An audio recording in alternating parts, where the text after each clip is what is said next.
لو انت كتير بتقول الجملة دي، يا رب ارحمني، انا مش شايف رحمة، في حاجة غلط. طب ما هو ربنا قال يرحم الله من عباده الرحماء.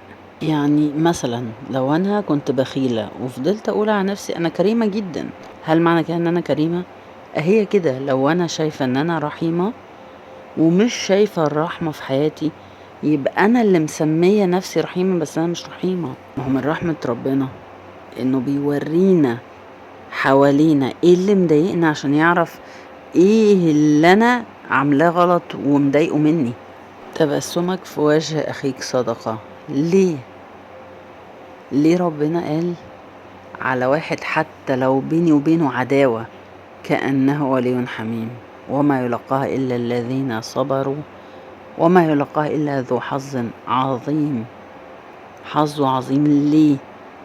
لأن دي رحمة، محسسش اللي قدامي اللي أنا مش طايقاه حتى لو أنا جوايا بيكرهه. وما أرسلناك إلا رحمة للعالمين. هل لما بشوف الزرع بتبسط من جوايا؟ الزرع بيحس. البيت اللي فيه خناق الزرع فيه بيموت. هل لما بشوف الحيوانات في الشارع بتبسط؟ من الرحمة هما بيحسوا بكل حاجة. السما بتبسط لما اشوفها، بحس باسم الله الواسع. هل انا بفكر كل كلمة بقولها رحمة؟ بقولها عشان ربنا ولا بقولها عشان نفسي وخلاص؟ طب اراجع كل حاجة بقولها، فيها رحمة ولا لا؟ فيها جبر خاطر ولا لا؟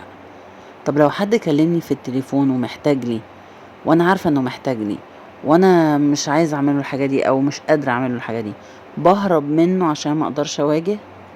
طب دي فيها رحمة؟ بجبر بخاطر الناس اللي بتصبح عليا اللي بتبعت لي حاجة، ولا بطنش خلاص مش مهم؟ بقول لها شكرا. ما هو من لم يشكر الناس لم يشكر الله، وقليل من عبادي الشكور. انا بشكر كل حد بيعمل لي حاجة ولا بطنش؟ يعني مدرس وقف جنب ولادي بشكره بعد الامتحان ولا بطنش؟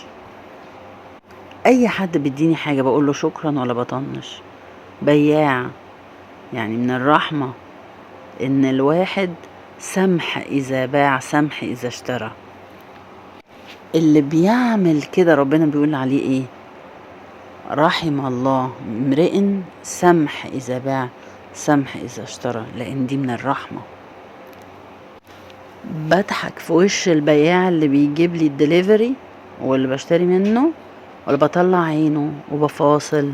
بركز في كل حاجة بعملها فيها رحمة ولا لأ؟ رحم الله كل هين لين سهل.